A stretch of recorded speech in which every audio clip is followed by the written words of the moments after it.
Steve Schmidt, in the snow globe of initial reaction, some personal, some social media, it is believed the senator had a good night. It's believed Kamala Harris had a good night. It's believed Mayor Buttigieg had a good night. Your assessment of I thought the Mayor Pete had an exceptional night. I think he really demonstrated tonight in a performance that was pretty flawless why he has risen into the top tier of candidates. I think that all of the candidates had good moments with the exception of one.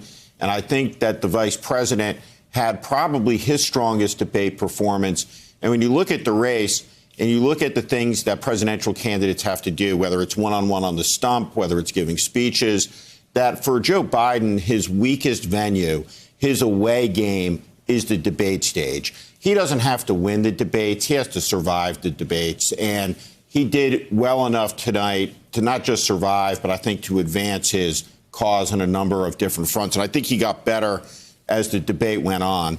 I think that Tulsi Gabbard was just awful, spectacularly bad.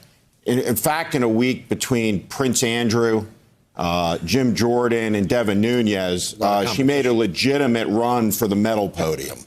And just dishonest at a pretty large level. But I think all the candidates have reason to feel good coming out of this tonight.